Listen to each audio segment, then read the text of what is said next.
or why? Let's ride. What are you doing?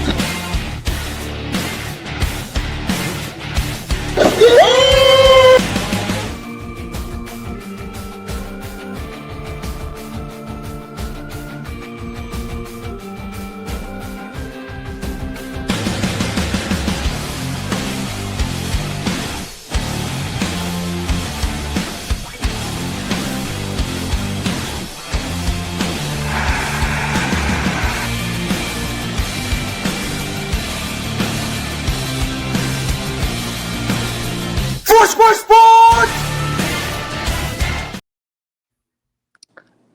I lost my voice again just by watching that.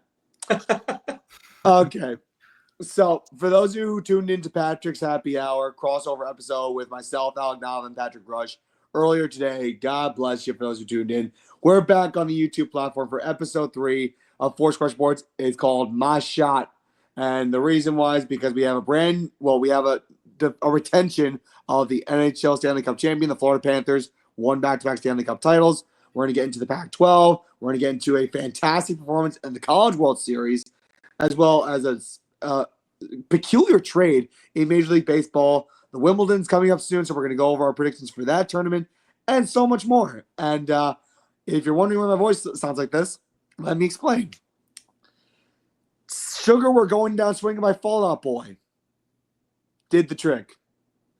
And that's why for this episode, while we're going over our takes, I have not one, but 2 bottles of water to hydrate myself because I am really struggling worse for wear.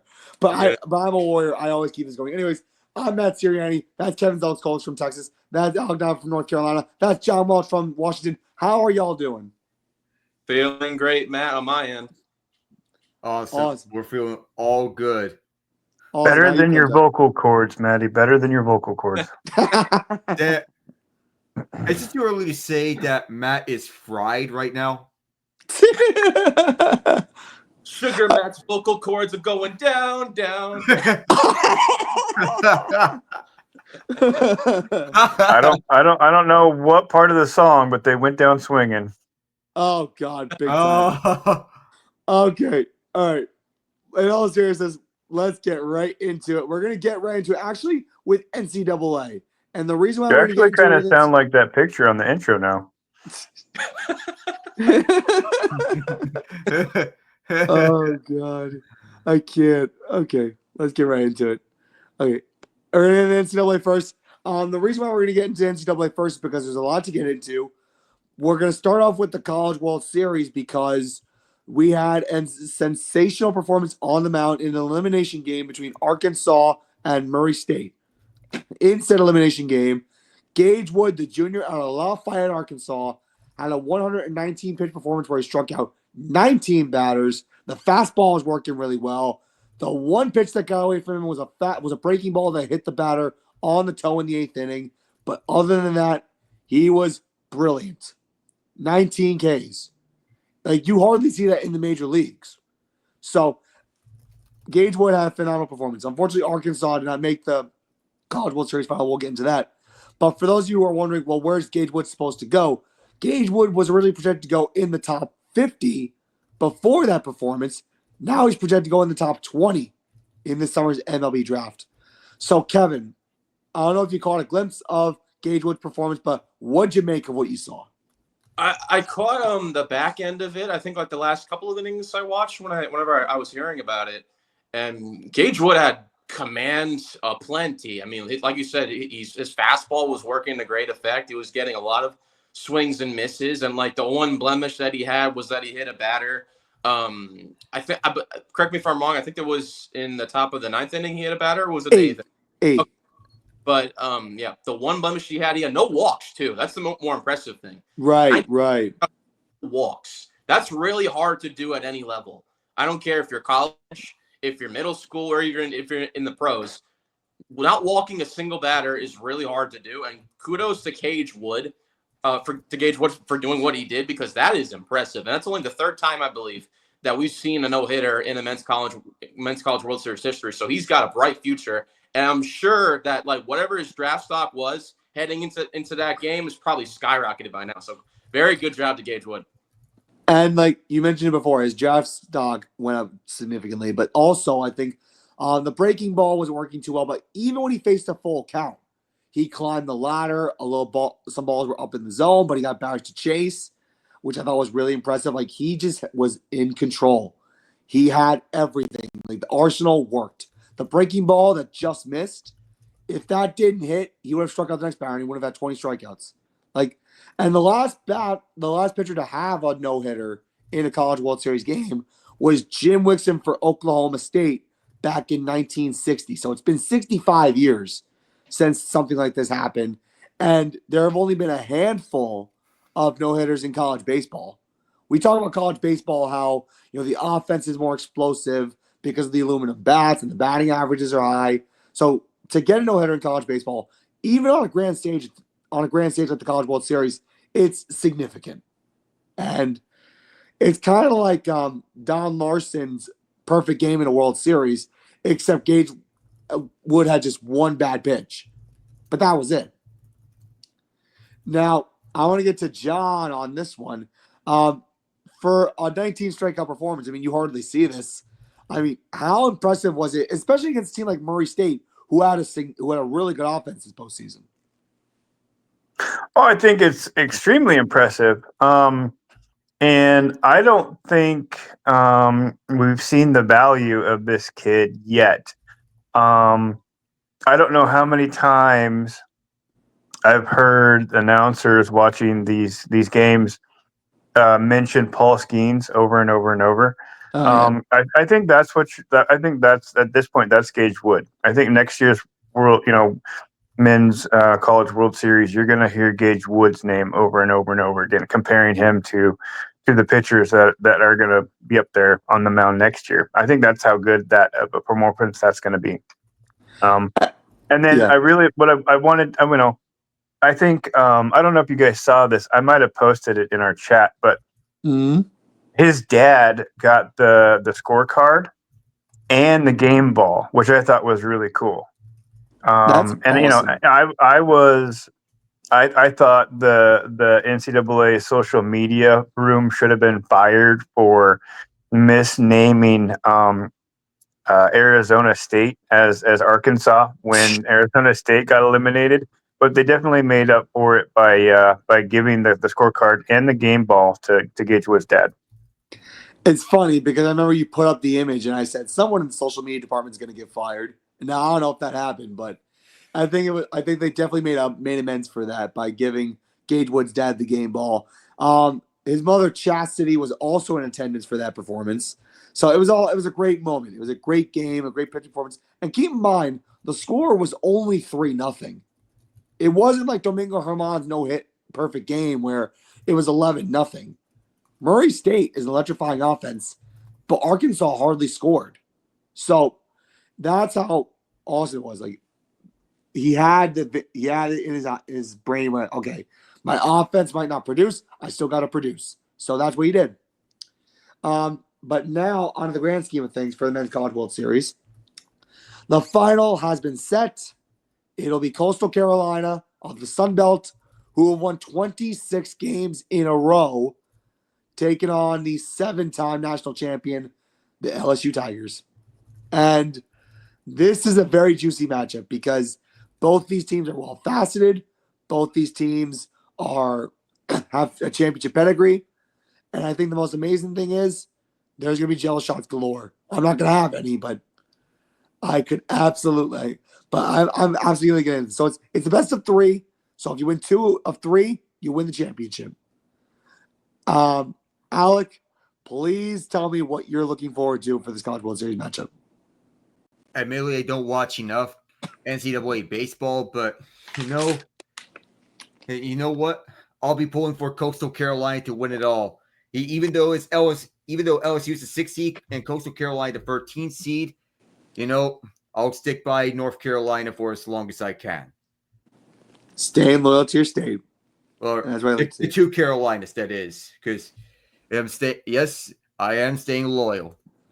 Yep, absolutely. So, real quick before we get into another story out of the NCAA, we're gonna pick our winner for the College World Series really quick. Alec, I know you're going Coastal Carolina. Kevin, what are you thinking? Yeah, I'm gonna go with Alec as well for Coastal Carolina. Like I'm in the same boat as him. I haven't really paid too much attention to college baseball, but just on the few games that I've seen with Coastal Carolina in it, I think they definitely can contest with LSU. And I saw that stat to where like they've won like what 25 straight. 26. So, 26. That's crazy. So like I'm gonna ride with the hotter team here and go Coastal for me too. Okay, I haven't lost a game in 2 months. I'm going Coastal as well. John? I think this game goes 3, but I'm going with the real teal. I'm going Coastal Carolina in 3. Now, one thing I love, Mike Monaco's call, the teal is for real. After Coastal Carolina clinched their berth in the final, that was a hell of a call. Mike Monaco is like one of the best in the business, and you can fight me on that. He's really good. Hey, ESPN, make him the number 2 announcer in the NHL broadcast and promote Bob Wischusen into the number 1. Please. Yes, I agree. yes, 100%. Now we're gonna stick with the NCAA, but we're gonna go on a different route, and this is actually in the grand scheme of things for the NCAA. The Pac-12 is trying to make a comeback and trying to rebuild and resonate themselves. I turned to John for this one because John was the one who broke the story initially, and I want to hear the details. John, take it away. Thanks, Matt. The Pac-12 has consisted of Oregon State University and Washington State University after they sued to retain the conference when USC and Washington and Oregon all left for the Big Ten. So they won that. They retained the conference. They kind of signed their life away with a deal with the Mountain West, kind of basically out of survival mode. And so now in 2025, there's a series of things that are happening. One of them is a new media deal, which should be wrapped up probably by the end of this month, which my guess is it's going to be about $8 million per school coming out of it, which is pretty good. I mean, it's not $15 million like you get in the ACC or even more with the Big Ten and the SEC. But, it's significant, which has attracted teams like Gonzaga. One of the things that really got me excited was the potential of Gonzaga joining the Pac-12 and creating a football team. It would be really fun to see a Gonzaga football helmet, just for me. And then one of the teams that has had their name out there has been Memphis, who is talking about putting their football team in the Pac-12 and then having every other sport in their system be with stay with the AAC. Yeah. And then one of the other teams that's interesting is Texas State. And they will probably actually get in. So all of this is happening at the same time. You have mediation over this contract that the Pac-12 and the Mountain West have. You have the expansion and which teams are going to be in, which teams are going to be out. And then you have the media deal kind of happening all at the same time to set up a Pac-12 conference for 2026-2027 season next year. Now, correct me if I'm wrong. This deal has to get done by July 1st, correct? Yeah, it has to happen, in the next, 12 days, basically. Wow. So I wanted to touch on this a little bit because before we became a show, we didn't talk about the realignment and the impact it had on college football and college sports as a whole. Now, the Pac-12, for those of you who don't understand, is the most prestigious conference in all college sports.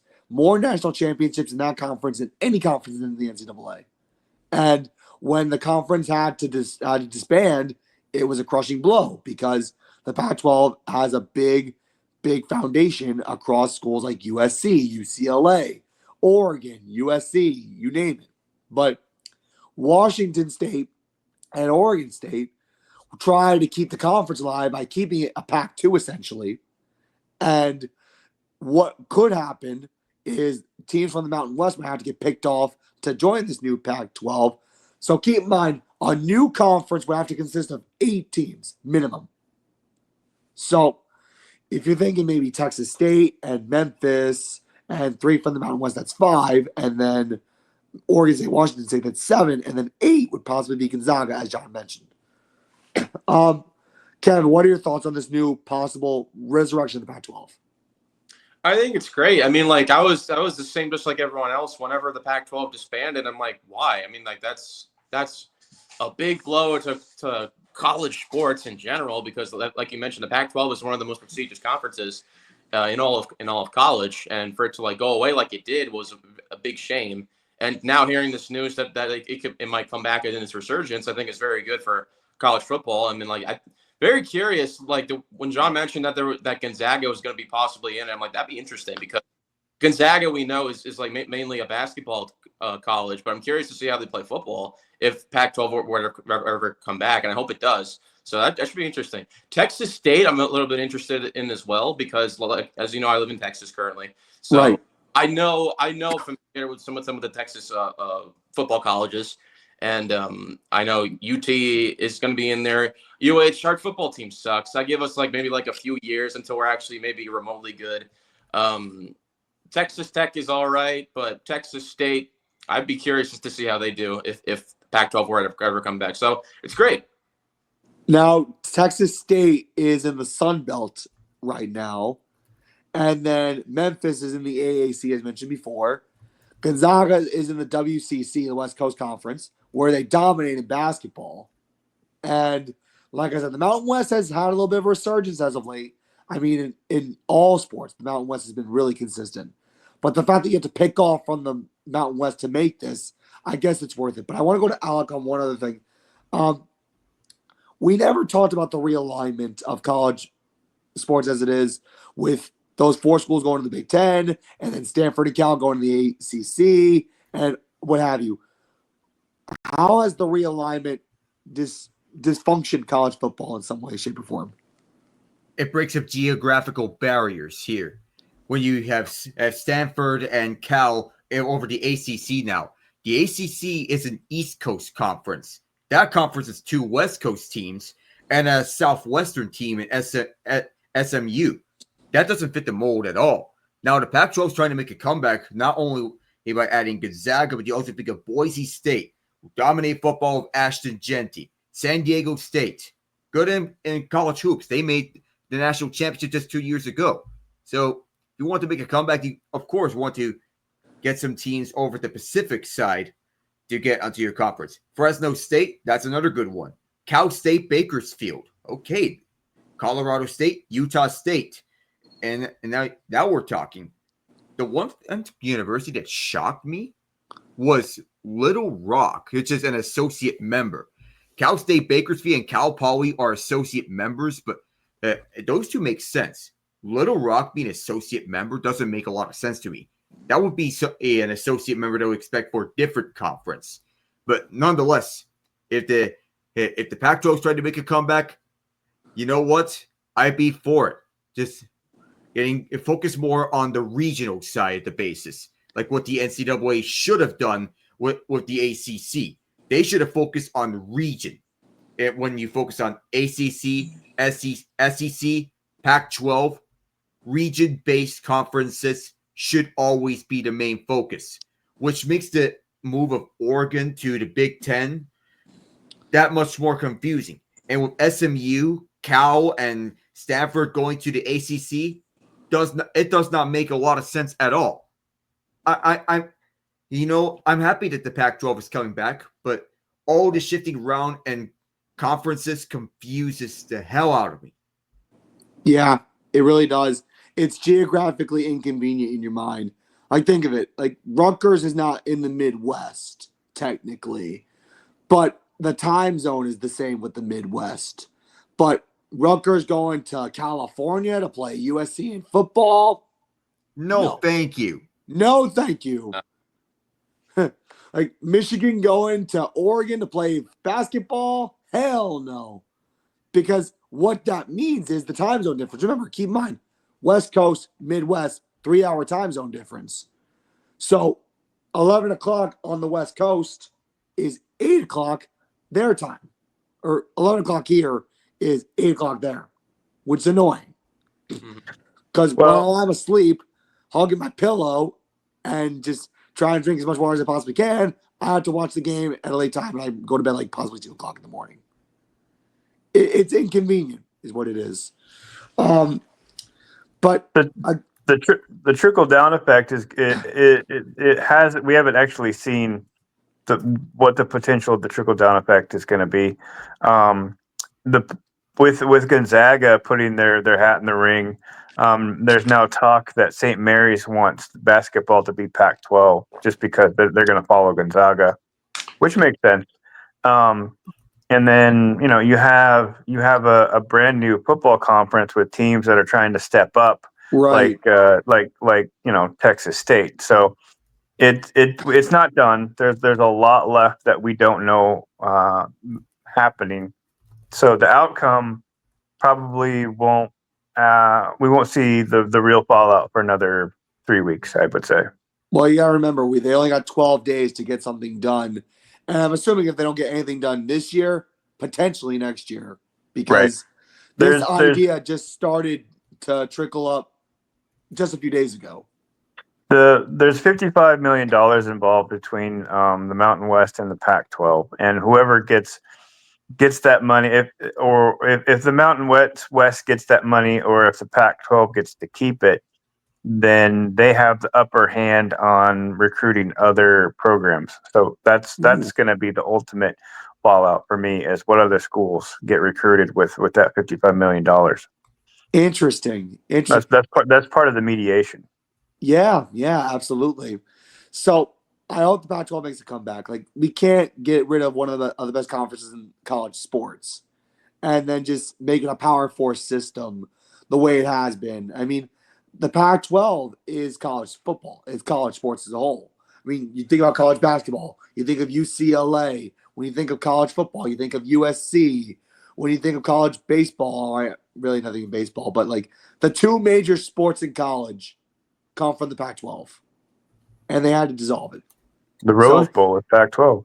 Yeah, exactly. Yeah. The Rose Bowl is Pac-12. And so it's good to see that at least there's traction going on. Whether or not something gets done officially within the next week and a half is beyond me, but we'll just have to wait and see. So it'll be interesting. Next up, I want to actually get into the NFL, surprisingly, because we had a little discussion about, our early outlook on the NFC and how it's going to look. But I want to get into a different story first. This actually happened yesterday. Jair Alexander was released by the Green Bay Packers, but yesterday or the day before, he was signed by the Baltimore Ravens for a 1-year contract. And when you look at that defense, the secondary is going to be like Legion of Boom 2.0, because you have Marlon Humphrey in there. You're going to have Jair Alexander in there. You're going to have Kyle Hamilton in there. That secondary is going to be really good. And they have a good pass rush as well. And their linebacking core is decent. So, I want to get to John first. I need to drink some water. John, what do you make of the Ravens at this point, given their recent acquisition? Well, I hope you guys will indulge me a little bit. I wanted to back up because I looked into where this was all stemming from, because having a caliber 2 Pro Bowl player like Jair Alexander and have a restructured contract fall apart didn't make sense to me until you look back and you see all of it. He's had 3 years of injury proneness. And that's one of the reasons they wanted to restructure. And Jair Alexander's side of I just felt they weren't interested. They wanted to keep the contract. They didn't want to restructure, so he got released.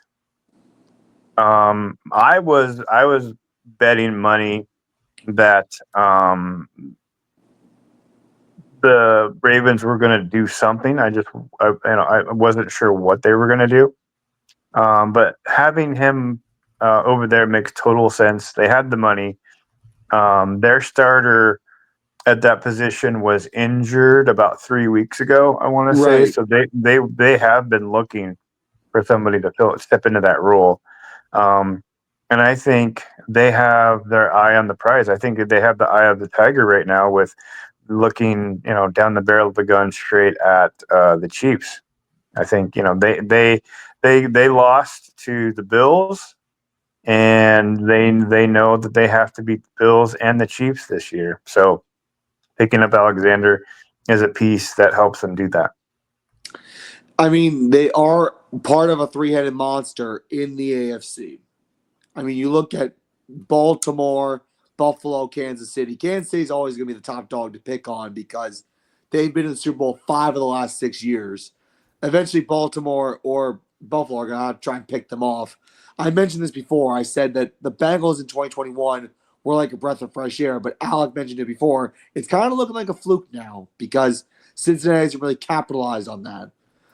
Kevin, so do you expect that the Ravens are going to have maybe a top 10 defense with this acquisition of Jair Alexander? And do you think that this team can beat Kansas City now that they got that one player that they probably need on the defensive side of the ball? Yeah, I think that the defense can definitely be top 10 with the acquisition of Alexander. And it's very possible. Like, I'm not ruling out the possibility that Ravens can beat the likes of the Chiefs or Bills. It's just really going to depend on postseason, really, because Ravens, Bills, and Chiefs are going to pick off each other in the regular season. We know that. But the postseason is just a different story. And like I keep saying this every single season. I mean, like, still proven otherwise. Like, the Chiefs are going to like beat both the Ravens and Bills like in the postseason because Mahomes is just a different monster in the postseason. And neither Josh Allen nor Lamar Jackson can get past them in the postseason. So, yes, I do expect the Ravens to be a contending team again this year. And I do expect the defense to have a little bit of a boost with Jair Alexander. And I do think that Ravens could give Chiefs a run for their money. Again, it's really going to depend on how well that they can do like in the postseason because we know all three of those teams are getting there. Yeah, absolutely. They're all going to win their divisions this year. I mean, when we go over our top two from each conference this upcoming season, it's going to be interesting what we all have in our heads. But I want to come to Alec for this one. So there's an added bonus as to why Jair Alexander came to Baltimore. Lamar Jackson was involved in recruiting Jair Alexander because they were teammates at the University of Louisville. So that's where the connection kind of comes in. But Kevin brings up a good point that Lamar hasn't been fantastic in the postseason. Okay, they beat the Steelers. Whoop-de-freaking-do. Sorry, Alec. But this team was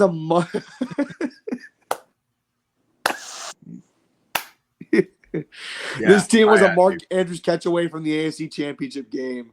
Can this team challenge the Chiefs in Arrowhead in a big spot?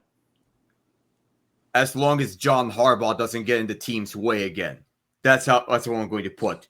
As long as he doesn't get in the Ravens' way, the Ravens are right. They should be Super Bowl contenders on paper with the way that the roster is constructed. Both sides of the ball. You have Lamar Jackson, Derrick Henry. You have obviously record led by Zay Flowers, who's having a break, who's still chiming in nicely on the receiving end. He's their first ever 1,000-yard receiver. Rashad Bateman's is just coming off a breakout year.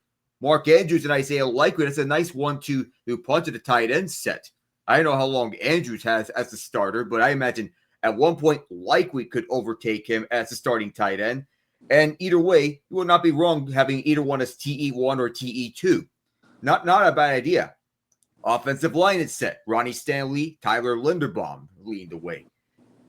Defense, everything is set when you add Jair Alexander to a core that already has Marlon Humphrey, Kyle Hamilton, Nate Wiggins. They just drafted Malachi Starks too. That's a loaded secondary. Of course, they drafted Tyler Loop as their kicker to replace Justin Tucker. Yeah. I had to quite that name out because of you know what. But nonetheless, they have everything you could possibly ever want and need in a team. This is a Super Bowl contender on paper. And frankly enough, I keep saying this over and over again. The only thing that can beat the only team that can really beat the Ravens is themselves on their way to a Super Bowl. They beat themselves up against Buffalo. They beat themselves up against Kansas City in the last 2 years. At home against KC, they were passing the ball up against a run defense that was so. And they panicked. They chose not to hand the ball off to Gus Edwards over and over again when running the ball was their strength. Zay Flowers had an outstanding catch before he taunted the Chiefs, and then lost the ball at the goal line when he was about to pounce it in after he had a touchdown earlier that game. KC, for as much as we can dog on the refs for allegedly fixing games, they were the calm team in that game. Baltimore was too hot-headed, and they got out of their mind. All the penalties in that game were legitimate. Against Buffalo last year, I can sense them that they made not just 2 mistakes, but rather 3 or more mistakes. A fumble by Lamar Jackson that was scooped up by Von Miller and converted into a touchdown drive by Josh Allen. Then you have Mark Andrews, not only with a drop at the 2-point line, but he had a similar looking drop earlier in the game. Yes. But the one at the goal line at the 2-point conversion hurt the most, because had he caught that, game tied, we would have had overtime. We were all hoping for overtime, except Bills fans. And for our intents and purposes, even though I'm a fan of a rival, Baltimore frustrates me as a team, because are you ever going to get over the hump? This is the same question that we asked the Buffalo Bills, but it's more infuriating in the case of the Ravens, because they arguably are a more talented team than the Bills. And in the Bills' case, they are talented in their own right, but their game plan revolves around Josh Allen, because he is the alpha and omega of this team. Defense is all right, but Baltimore, we're going to ask you this question. When are you going to get over the hump? With Jaire Alexander in the mold, I know it may be a broken record saying this, but the Ravens have no excuses to not make the Super Bowl. Yes, they don't. And I mentioned it before in our little chat. I'm kind of sick and tired of the Chiefs representing the AFC every year, or 5 of the last 6 years, because they're just too good. And last year, Patrick Mahomes was not at his best. By any means, he was not at his best. And they made it because the Chiefs got the breaks. Sometimes it's what it takes. You need to get the breaks sometimes. But Baltimore and Buffalo need to be infuriated about how Kansas City got back there. And the fact that Kansas City got pounded by Philadelphia in the Super Bowl, that should just tell you what you all need to know. That Kansas City now has a target on their back now, because they were exposed by Philadelphia horribly. And Kevin said it best in our chat. The only way you can beat Kansas City is if you have a field day defensively, or if you don't go to overtime. Those are the only 2 ways. Yep. And it's true. It's valid. But now I want to get into an interesting discussion who our top 2 NFC and AFC teams could be heading into 2025. Obviously, it's too soon to make division predictions, but at least we can paint a little picture of what we can expect. John, who are your top 2 NFC and AFC teams heading into this season? Top 2 NFC teams. I'm going to drop a bomb. My top 2 are going to be Eagles and Commanders. And yeah, there's my bomb. And then AFC, I like Chiefs, Ravens. Interesting. Alex, same question. Right. We did prelude this in our little chat that we've had, but I want to stick to what it is. So until further notice, the AFC is going to be the Chiefs and Bills. And until further notice, the NFC is going to be the Eagles and the Lions. Even though I feel that there's going to be a different NFC North winner this year, I feel the Lions are still going to be up there for as long as they can be. So Frank Ragnall's surprising retirement is going to hurt that a little bit. But I still think it's the Lions until further notice, because Dan Campbell's that good of a coach. Okay. Kev? Yeah, same thing. Same thing with Alec. Again, until further notice, for AFC, I have Bills and Chiefs, and for NFC, I have Lions and Eagles. But also, I'll throw a little bit of a curveball in there. With NFC, I could see the 49ers be it strongly in the mix there, because think about it. They had a down year last year because they were heavily injured. Now, if they got guys healthy again, and even though they lost Deebo Samuel, they have one of the easiest schedules this year. So I could see them getting into the mix along with the Lions and Eagles to be contenders, because we've seen them in multiple Super Bowls already in the past 5 years. So I would throw the Niners and kind of like a dark horse mix in there. But yeah, Lions and Eagles for NFC. So I have Chiefs and Ravens as my top two in the AFC. I'm not picking Buffalo because Josh Allen and the Bills just have this habit of choking in a big moment. Mm-hmm. And unless Josh Allen proves otherwise that he can turn things around, he got lucky against the Ravens in that home playoff game in the divisional round. They should have lost. And the Chiefs are going to be the Chiefs. You can't, until proven otherwise, it's them. I have not given up on the Detroit Lions. I know losing Ben Johnson absolutely sucks. But Dan Campbell is going to do everything he can to make things work.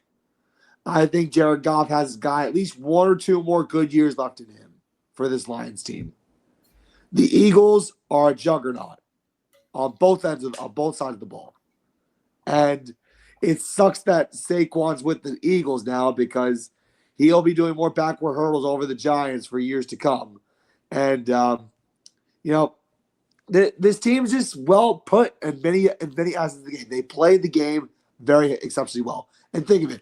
This was a team where the fan base wanted to can Nick Sirianni. And now he's proven the fans wrong. And I'm happy for him. And by the way, we're not related. We're not related. I've called to a bunch of Rider kids, and they've called me like, "Hey, Matt Sirianni, like Nick Sirianni." I'm like, "Hell no, hell no." Plus, Nick Sirianni would go on TV radio and be like, "Who the hell is this Matt Sirianni guy?" He would do that. He would do that. Probably. Plus, I'm a Giants fan. I wouldn't support the Eagles if my life depended on it. So, all right. So that's our little NFL kind of thing. I would like to get into the power rankings a little bit. So the worst team in the power rankings, according to NFL.com, are the New Orleans Saints.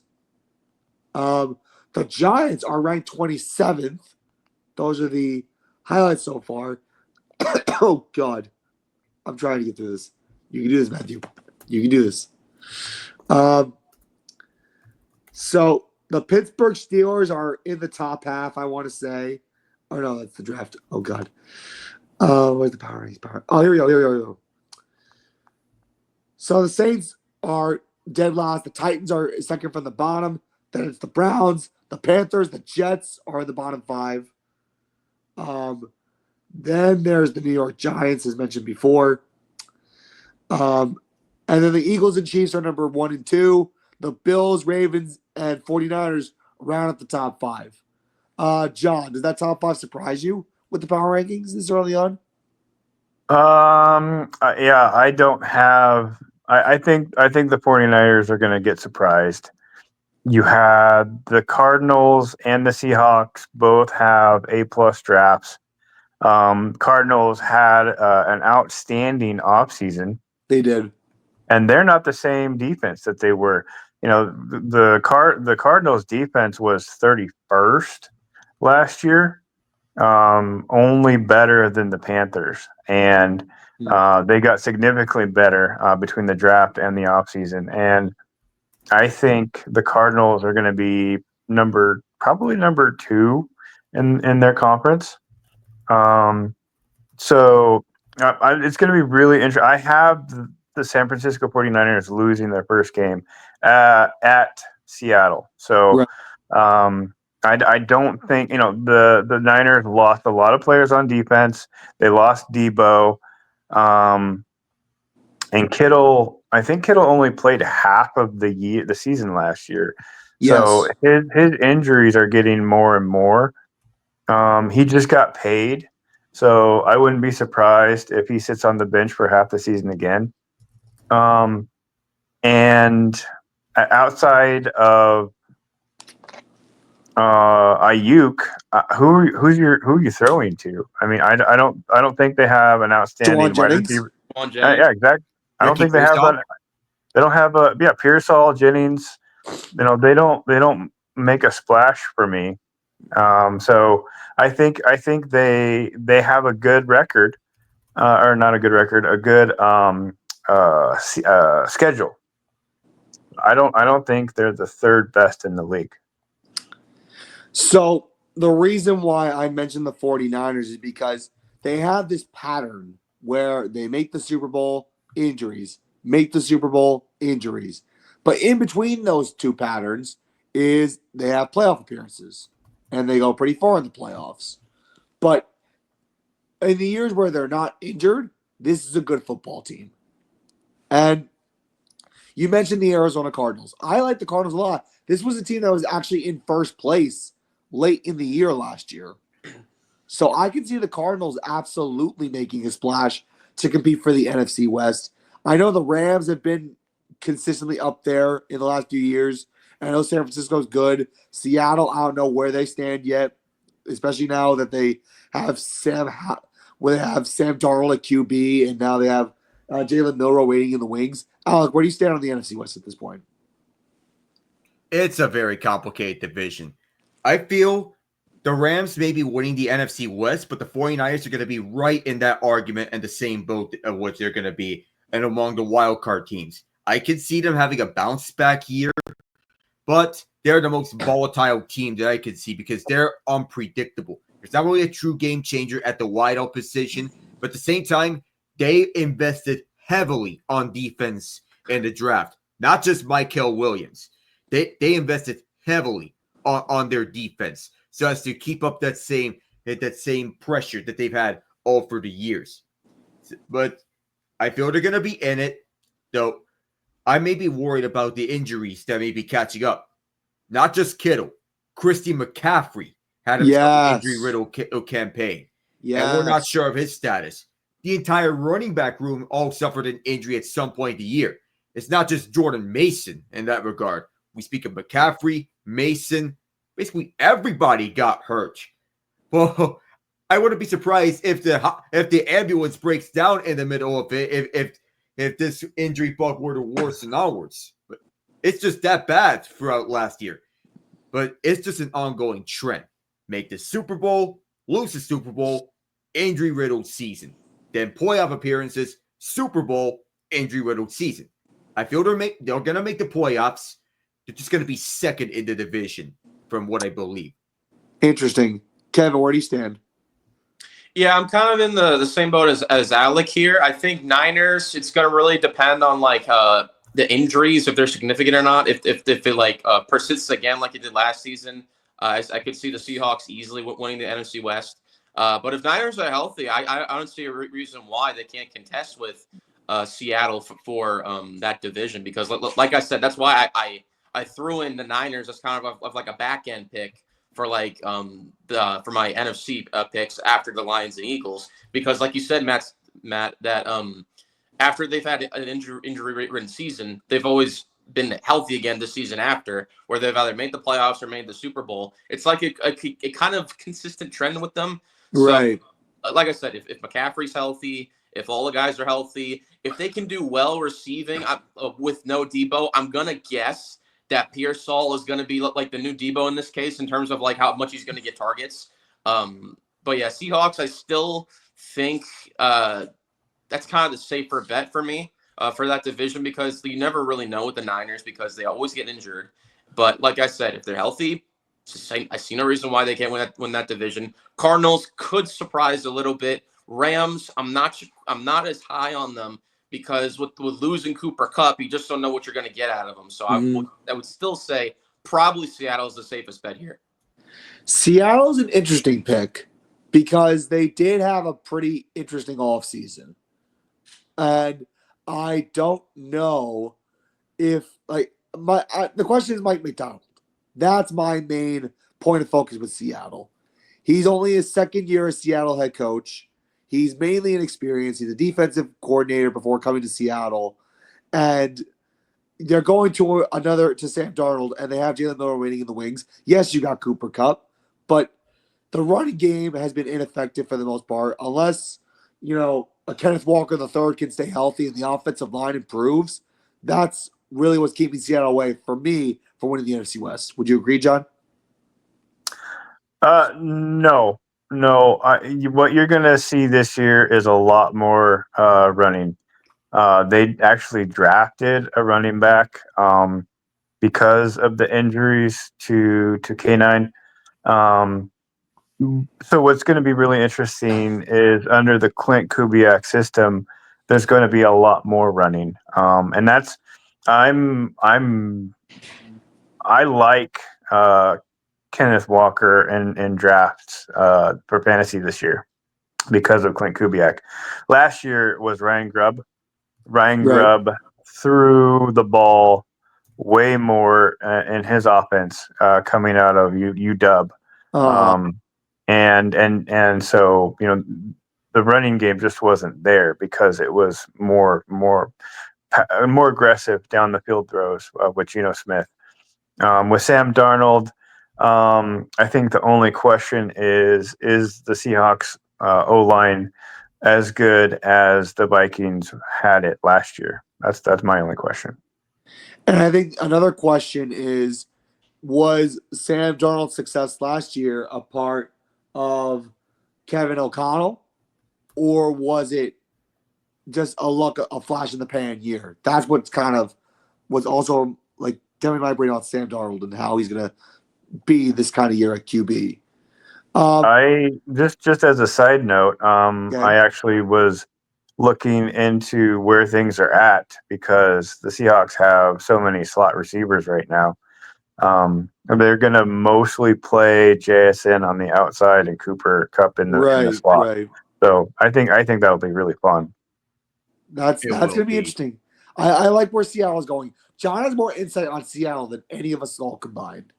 So if you want to know about what Seattle is going to do draft-wise, strategy-wise, offensive, defensive schemes, John's the guy. But anyway, I want to get into the NBA because I do want to first take a look into the NBA finals before we get into any offseason stuff. We will get a Game 7 in the NBA finals. The Indiana Pacers. Hallelujah. Hallelujah indeed. So the Indiana Pacers won Game 6, 108-91 against the Oklahoma City Thunder. They will go back to Oklahoma City for Game 7 of the NBA Finals. The first NBA Finals to have a Game 7 since 2016. Pop quiz.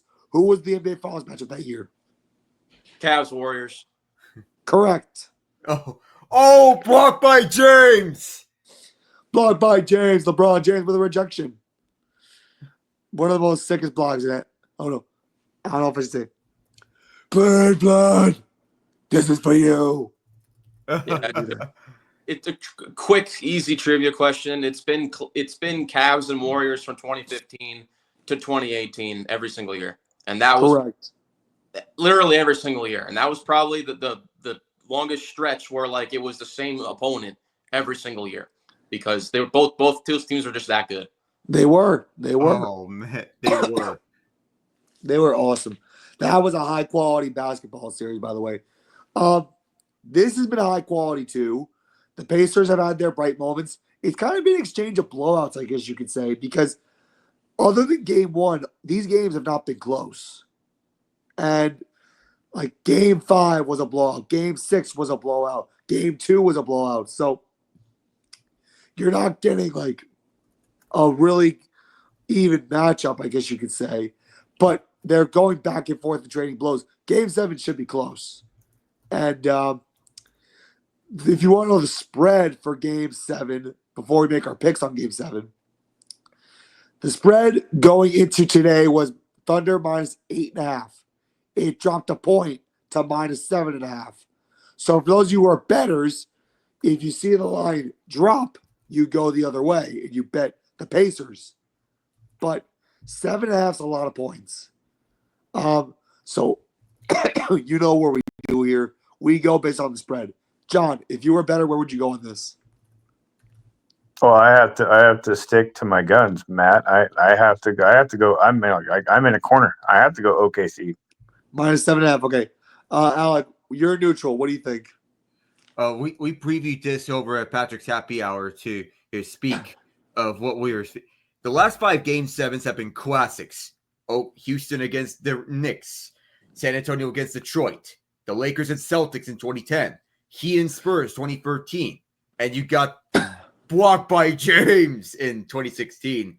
But when we look at this overall, before I start off my pick, I'm relieved we're getting Game 7 of the NBA Finals because we felt cheated out of a Game 7 to Stanley Cup Final because stories of the rematch, regardless of the Florida Panthers being superior in every aspect over the Edmonton Oilers. We felt cheated out of a Game 7. But you know what I also love? When 2 young teams are this successful and making a deep playoff runs this early into their current course. That's what made me fall in love with these 2 teams. They're young, they're energetic, and they have so much to look forward to in the future. This is not the end of one championship window. This is the beginning of their championship windows for both of these teams, for the Thunder and the Pacers. Everything that may imply throughout the talent differential between these is not as great. The impact, the stats, and everything. Of course, you have the stats favoring OKC. Shai Gilgeous-Alexander being the MVP. Jalen Williams being a prolific scorer. Chet Holmgren being an outstanding two-way defender. And this Thunder team is so deep and loaded with Isaiah Hartenstein, Luguentz Dort, Cason Wallace, Alex Caruso, Aaron Wiggins making impact. Yet for all that, we get Tyrese Halliburton's game-winning shots to counter it. Pascal Siakam and his efficiency to counter it. Miles Turner and his get that weak stuff out of here blocks. Aaron Nesmith and Andrew Nemhard with clutch three-pointers time and time again. Benedict Mathurin off the bench. You can utilize him on the starting 5 or off the bench, and you would not be wrong. You would have TJ McConnell countering every Alex Caruso nitty-gritty defensive play. You have Ben Shepherd, of all people, hitting three-pointers, even at the buzzer, like he did in Game 6. You have no idea how badly he needed that because he was struggling from this point. The last team to win a championship with at most 50 wins was the Rockets in 95. They won 47 games that year. But this postseason has been a testament not only about the Thunder and with how dominant they are with their historic defense and their historic runs, but also to a testament of the Pacers' resilience, how clutch they are, their ability to meet the moment, hitting the big shots, and defying expectations. Nobody had them here, but here they are. And you know why? They were one of the hottest teams since the start of this calendar year. Their offenses came back to the flaming hot offense that was last year, and their defense, which has been a liability last year, turned on the Jets at the correct time possible, which was from the start of this calendar year. Now, for one, home court advantage has had the biggest save throughout, with the home team winning 4 of the 6 games. I feel the theme is going to continue, but it's not going to be a blowout by any means. The blowouts that we got in this series at least have been fun and competitive blowouts. Yes. One team has been in it until the very end when the other pulled away.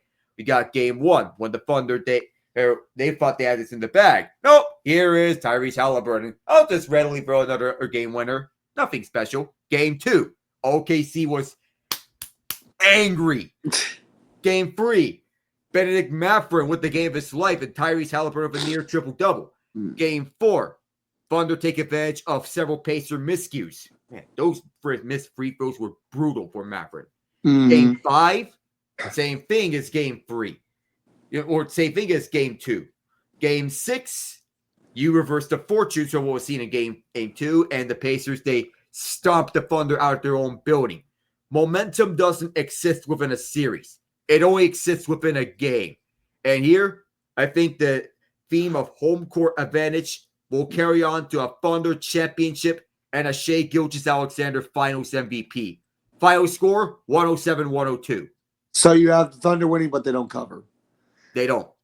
And one thing that I mentioned in a previous episode is that you'd rather get blown out and lose than lose a close one. Yes. Because if you lose a close game, it derails your momentum and it derails any sort of psyche of confidence.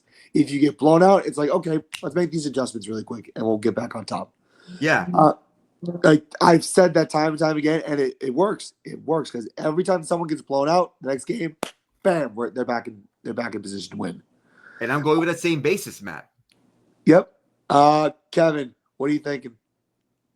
Yeah, to add on to what Alex said, I think he hit all his points right on the money, especially the part where he said that this series has really defined what home court advantage means, in my opinion, because think about it. Home court has been, I think, everything in this series, aside from game 1 in the last second, and aside from game 3, where the Pacers were very comfortable on their own, or game 4, where the Pacers were very comfortable, but Thunder were able to steal one there. I see this Thunder winning, and I'm very confident in saying the Thunder are going to win for a couple reasons. Number one, the Thunder have not lost back-to-back games in this entire series.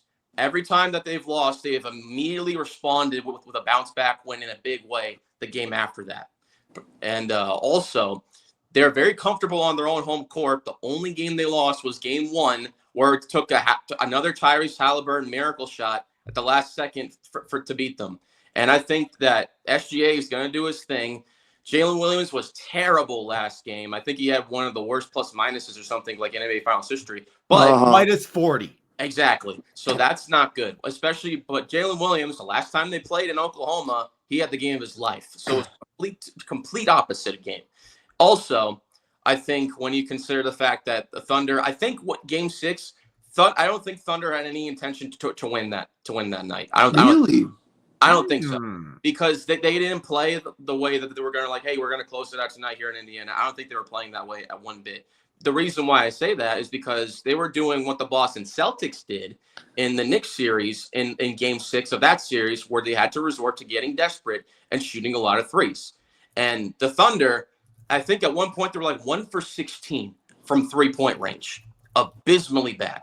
I don't think that's going to happen in Oklahoma City, because the Thunder, like I said, they've been very comfortable at home this entire postseason, especially in this series. Lou Dort did not score a damn thing, which is very odd. Jalen Williams was not scoring at all, which was very odd. Chet Holmgren, I think, only scored 7 points, again, which is odd. I don't see that happening at all. I see that with the couple days rest and then them going back to their home court, they're going to be much more comfortable. SGA, I feel like, is going to get more opportunities this time around. And you look at Tyrese Halliburton, other than game 1 and I believe game 3, he really hasn't been like a huge factor in the series, in my honest opinion. I think it's been more so the supporting cast, with Pascal Siakam always having very consistent games in this series. Miles Turner having great defense and scoring where he can. Mathurin having a great game of his life. And I think TJ Connell, especially in the last couple of games, he's been a real difference maker, like in this series that got this to game 7 because of his presence, his speediness, his ability to steal inbounds passes with the Thunder not paying attention, or him driving to mid-range and making shots down, or making some nice crisp passes. So I really feel like it's a supporting cast that's getting most of the job done in this series, not necessarily Tyrese Halliburton, because if you remember, the last time that they played in Oklahoma City, Halliburton was terrible in that game. He's garbage. Yeah. He was like 0 for 7 or something. I think it was only 7 points or something like that. He was not a good score by any means in those games where it was at Oklahoma City. So I'm extremely confident in saying that the Thunder are going to win in game 7. And I also do think that if the Pacers are going to win, Tyrese Halliburton has to go off. He has to, because if he doesn't, then I think it's going to be all said and done. Because even with the likes of Siakam and Turner, if both of them have great games, all it takes is a shutdown of Halliburton, which the Thunder have done for majority of the series, and a shutdown of one of the other scorers, be it a la Mathurin or Aaron Nesmith or what have you. So I think that the Thunder are going to win game 7. And like I said, they didn't play to win the last game. I'm fully convinced in that regard. And they're not making 1-3. this next game. I'm positive in that. Now, Kevin. Whoa, Ooh. that is spicy. About not a single free. Though then again, Halliburton's hurt, but he didn't show that in Game 6 with that groin injury. Yes, that's true. Didn't Now- look Kevin, whenever he played. to your Now, point, also- Kevin, how many championships has the Thunder won? As the Thunder, nothing, but Right. when they were one. So when you see them set the pace and take the speed to the Pacers and then realize that they have the opportunity to do that again in Indiana, it makes perfect sense to back off, lose by 20 and win at home and have like the most biggest party Oklahoma City has ever seen. Right. Now, also keep in mind that John and Kevin are in a battle for winning the NBA NHL dual bracket challenge. Kevin doesn't want to win apparently because he's supporting the Pacers for this whole thing. Because the Pacers knocked the Knicks out of the playoffs, and he's like, I'd rather John win than have a three-peat because Kevin won the March Madness challenge and the Masters challenge. The NBA NHL dual bracket challenge will be a three-peat. Yeah, I mean, I also told you this, Matt. I mean, like it's hard to three-peat in anything, as we've seen. That's true. All I can say is I won the NFL bracket challenge. I haven't won shit ever since. I mean, you win some, you lose some. Oh, yeah. And then I came in last place in the March Madness bracket challenge. Oh, You know what? That was your own doing because you'd had unconventional ways of making a bracket, so that was on you. oh. I'll You just- were At least I Matt- finished my punishment. Matt, you weren't playing you weren't playing the bracket, you were playing 8-ball. You're playing That's eight. so true. I ran a stupid beer mile for it. Ah, At least you took it like a champ, though. You crushed that. Yeah, I didn't puke once. Mm-hmm. And that's why I told you to not do it on an empty stomach, and I feel like I was right because that's why. I'll never forget. I ate Cheerios before I ran the beer mile. I felt awful afterwards, but I didn't have to go to my bathroom, so that was good.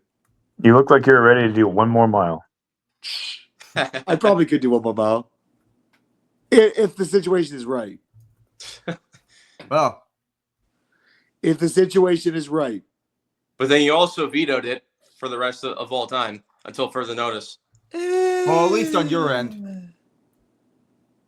Maybe it might come back. For Matt's end, because all three of us said no to that. All three of you declined the beer mile like that. Mhm. You didn't want it. I would rather drink 50-cent beer and sing the song that you sang than run the beer mile.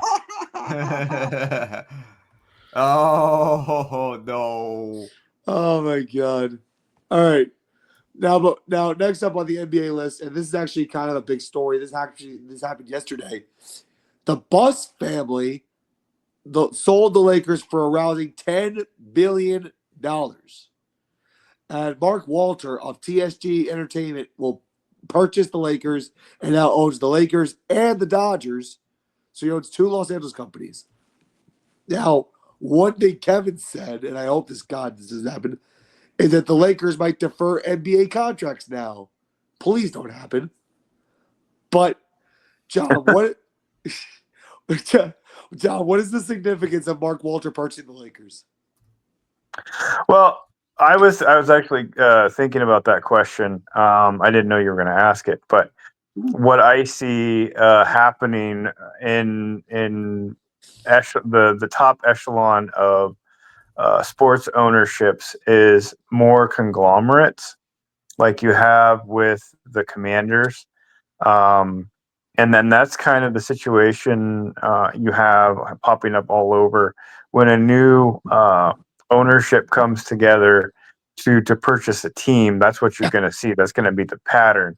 So these family dynasties like the Ursays and the Joneses are going to be going away as the kids start cashing out. Yeah. It's a fascinating situation. Up here, as I mentioned in our chat about a month ago, the Trailblazers are up for sale. The Paul Allen Trust has decided to sell the Trailblazers. They're keeping the Seahawks. Praise baby Jesus and all the pygmies in Africa. But they are going to sell the Trailblazers, so it'll be really interesting to see who comes in to swoop that up. But the future of single family dynasties in pro sports as owners, I think is going the way of the dinosaurs. I think you're kind of right about that. I mean, we're kind of seeing family ownership kind of loom away, and now we're seeing these billionaires put their stock in team and purchase the team and run full ownership. I mean, I know we're not in baseball right now, but look at the Mets. Steve Cohen, for God's sake, bought the Mets, and he's been the most money hungry owner in baseball. And he's just spending his money like it doesn't even matter. But sometimes that's the approach that you need, and I feel like the Bus family at one point just were like checked out on owning the Lakers. I think they needed a new change in ownership. I think the Dan Snyder of it all that you mentioned for the Commanders, a fresh new ownership regime, I think is needed every once in a while for a new franchise. And I think that's actually what this is right here. The Bus family checked out. They didn't want to own the Lakers anymore. Mark Walter steps in. I'll take control of this. I talked to Alec about this earlier. I want to hear Kevin's thoughts on this. Yeah, I mean, like when you consider that this is not only like a huge sale, it's the biggest sale of a sports team ever for $10 billion. Like that's when I saw that number, I'm like, that's insane. I mean, like also, yeah, I do tend to agree with John. I feel like the family kind of ownership is kind of going away because you see all these billionaires acquiring all these teams and basically purchasing the teams themselves and seeing what they can do with the franchise. I do fear though that maybe the potential new owner is going to have like I don't know what his philosophy is going to be. Like I hope it's not. I was just kidding about the deferred contract thing. I hope that's not the case.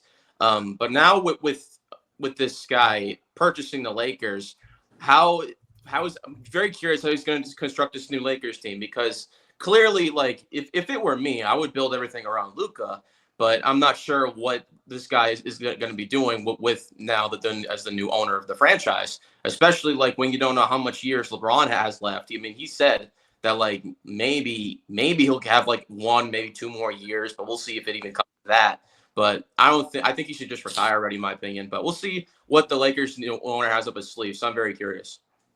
Yeah, I mean, I like sometimes a new ownership can bring in a new sense of competitiveness within an organization.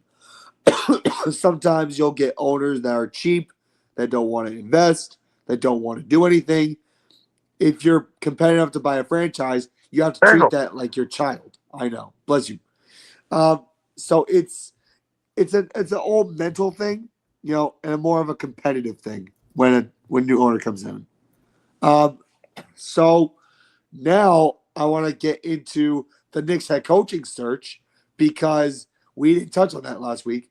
So the Knicks fired Tom Thibodeau. We talked about this when Kevin and Alec weren't around. They're looking for a new head coach. They've talked to several candidates already. Jay Wright is not interested in the job. He declined that right out of the gate. Johnny Bryant is a possibility. Mike Malone is a possibility. The Knicks have already interviewed Taylor Jenkins, I believe, already. They've asked about Quinn Snyder. Chris Finch was asked about, and a couple other coaches. I want to come to our resident Knicks fan for this. Kevin, what do you think the Knicks are thinking about right now as they go through this process? I mean, I have no clue what they're thinking. I mean, like right out of the gate, as soon as they fired Thibodeau, I mean, like I already thought that was a head-scratching move for them because I wouldn't have fired him yet. I would have waited till next year to see like how far he can take the team after just making the conference finals for the first time in two decades. And then see like if you get there again, or if you get to the NBA finals, then you obviously keep him. But if you don't get there, then you fire him then. Firing him now, in my opinion, didn't make much sense considering, like, in fact, he just got to a conference finals for the first time in a long time, and you fire him, and then like, okay, so that either tells me that they either have a coach lined up already in mind, or they have a certain player in mind that they're trying to get to pair up with that new coach that they're going to get. So immediately I thought, like, okay, well, if it were me, very simple, Mike Malone's sitting right there, just hire him, and then boom, and then go see what the offseason brings. No, instead, they go out and request permission to talk with Jason Kidd, which I'm like, why would he leave Dallas when he's about to coach Cooper Flagg? So that's obviously weird.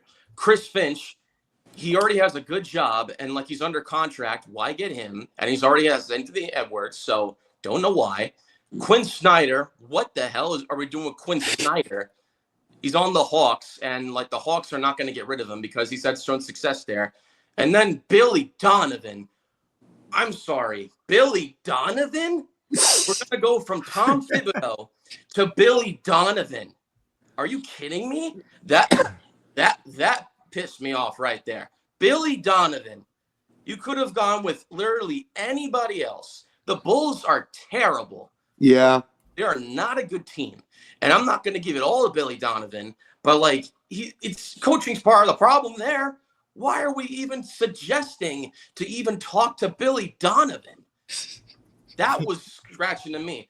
Johnny Bryant is interesting because he was assistant with the Suns, and I feel like he can be a nice young coach that can maybe have a different mindset than Tom Thibodeau. Mike Malone, they haven't spoken to once this entire process, which I am so shocked by.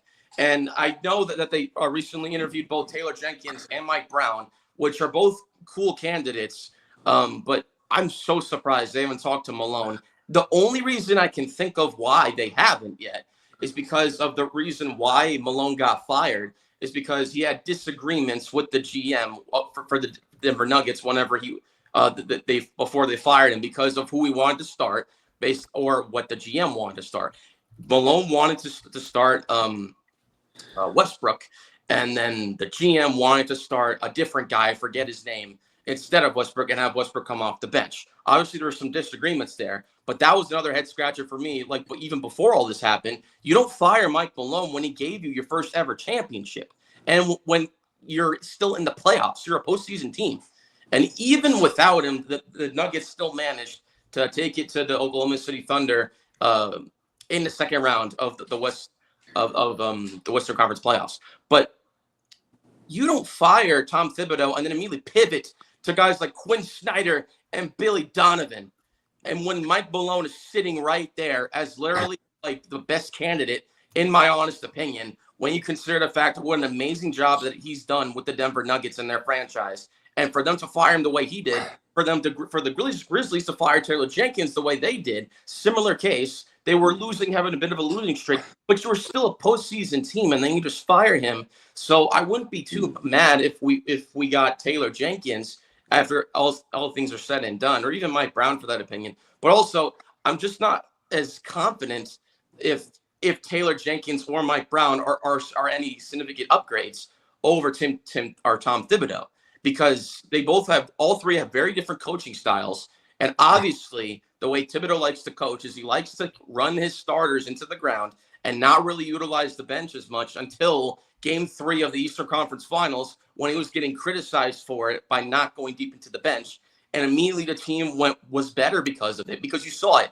As soon as he put in guys like DeLon Wright and Landry Shamet in, whenever Brunson was off the floor, they were doing better in that Pacers series in the East Finals. Whenever you see guys like Hart coming off the bench instead of starting, you start Mitchell Robinson instead, it works better. Unfortunately, the Pacers were just playing better towards the latter half of that series, and they played better defensively. And obviously, like with the way Thibodeau coaches, that's when they decided to just pull the plug on him, like right after that the season was over for the Knicks, instead of giving it another season to see if Tom Thibodeau can bring you back there. If he can't, fine, all fair game, fire him then. But if he gets you back there, or even gets you to the NBA Finals the next year, you obviously got to keep him. you can't be firing him on the notion that he just has a different unorthodox coaching style and is not as bench oriented as some other coaches are. But like the way that the Knicks have been pivoting in this process has been pissing me off, because a simple solution is just to hire Mike Malone and then be done with it. And now you're hearing rumors about like, oh, the Knicks are probably going or might get a tsunami package for Giannis Antetokounmpo. They might get KD. They might get Jaren Jackson Jr. I didn't believe a single word of it. The Giannis, I'm like, fat chance they're getting Giannis. And like, it seems like Giannis is going to stay with the Bucks. KD, again, fat chance. But in recent reports, KD actually wanted to come to the Knicks. And then the Knicks said, hell no. You had a chance to come here years ago, but you went to the other New York Brooklyn Nets. So you had your chance. So we don't want you anymore. I think that's actually a good move by the Knicks, because if you bring in KD, there's a lot of risk involved because he is older. He's 37 years old. He could still score, and he could come off the bench in the non-Brunson minutes that can really give Brunson a break in the fourth quarter, where he doesn't always have to be that clutch player, but you're going to have to give a lot for him still, in my honest opinion, whether it was him or Giannis in this case. And now I'm hearing that like Jaren Jackson Jr. is like the new target for the Knicks, where like the Knicks would be thrilled to have both him and Cat as like a quote unquote dream pairing. And I'm like, yeah, I mean, like Jaren Jackson Jr. would be fine and all, but like I feel like you have only if the price is right. I would be happy if Jaren Jackson Jr. came here.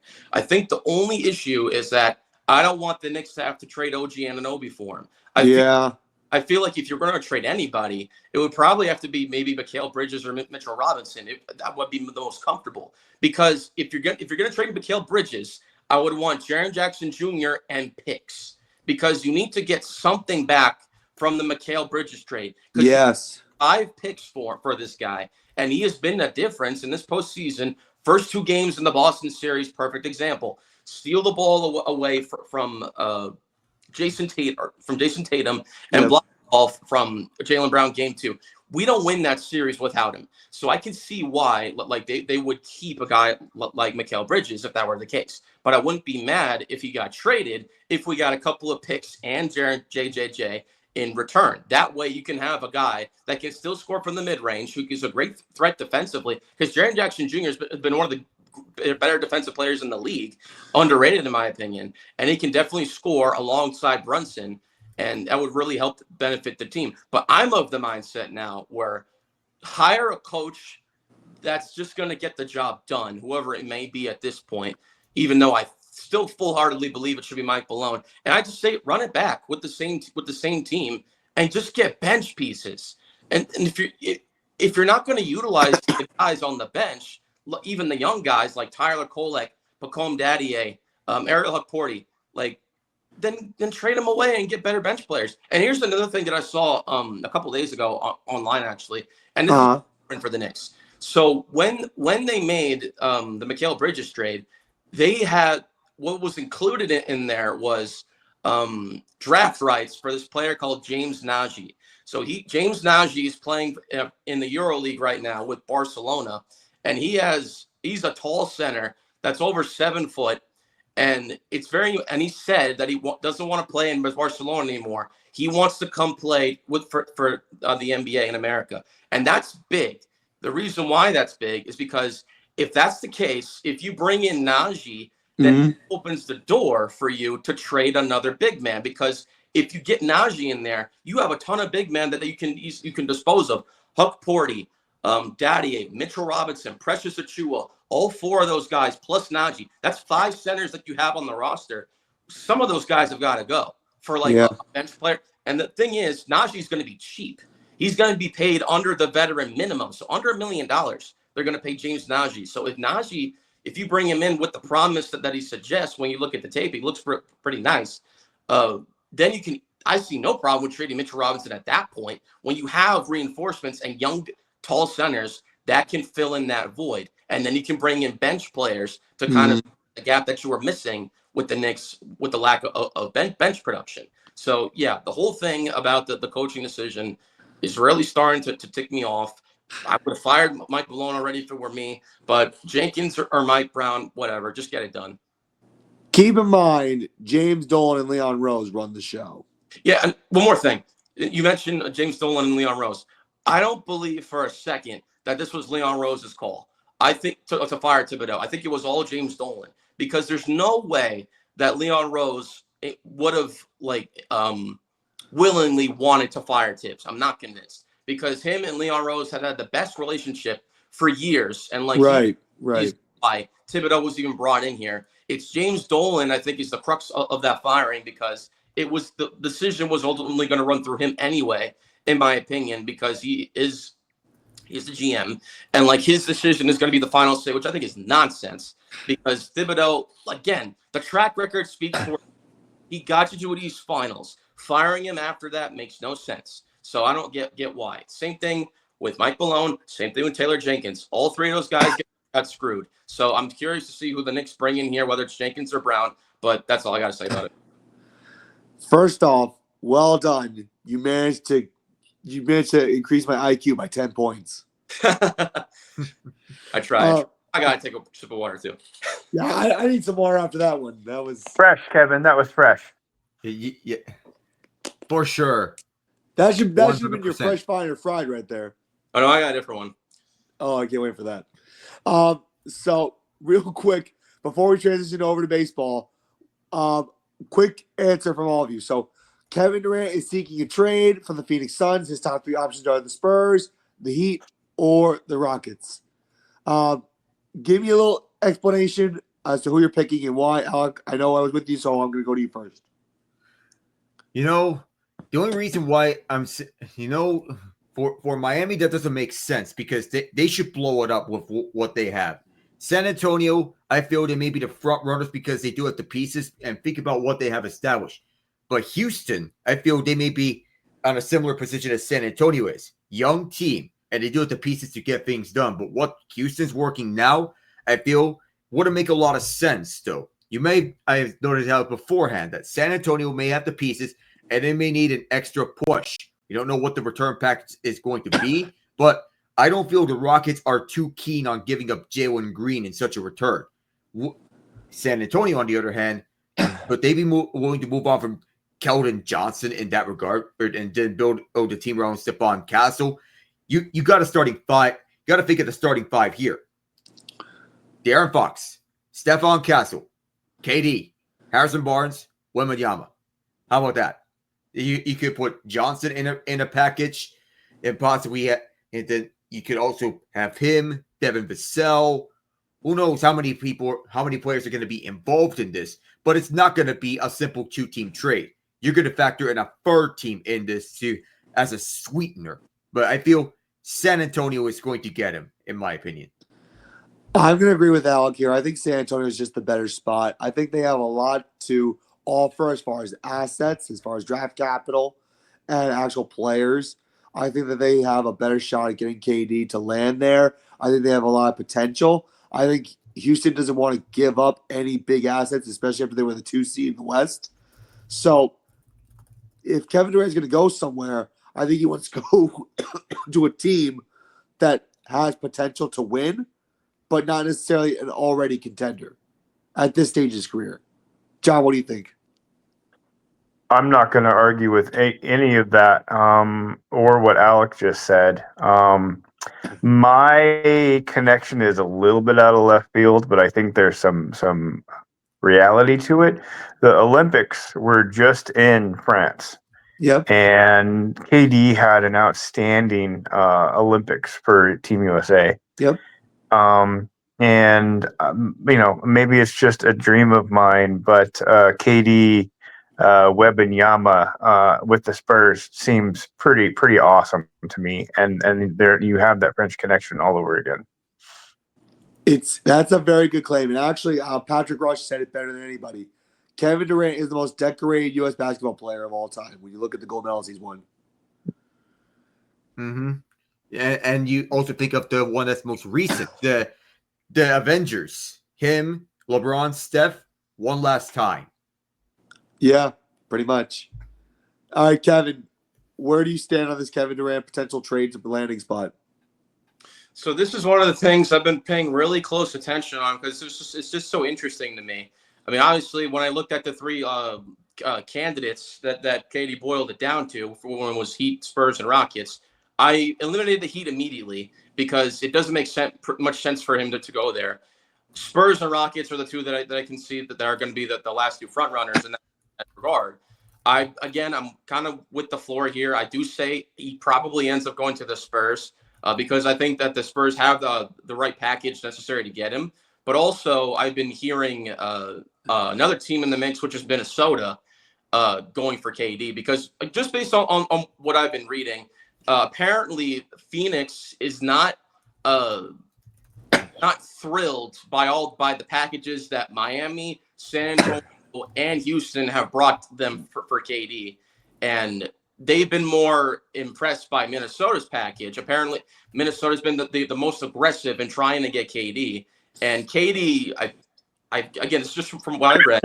KD said he doesn't want to go to Minnesota for whatever reason, but Phoenix is hoping that KD is open to India, and maybe he'll come around to going to Minnesota. So it could be a potential surprise if he goes to Minnesota. But then I've seen like some packages that all teams have put forth to try to get KD, and it's interesting. Again, I don't know if there's any truth to it, but if it's Minnesota, I'm hearing that like the package is like Rudy Gobert, Dante DiVincenzo, another guy, and like a second round pick for him. So I don't know if that's any merit to it. Rockets, I saw it was Jalen Green, Jabari Smith. Don't know if that's the case. So we'll see what happens here. But all of the realistic possibilities, I definitely see Spurs at the forefront of the list. But if that Minnesota thing has any merit to it, I wouldn't be surprised if KD doesn't eventually cave in and go to Minnesota.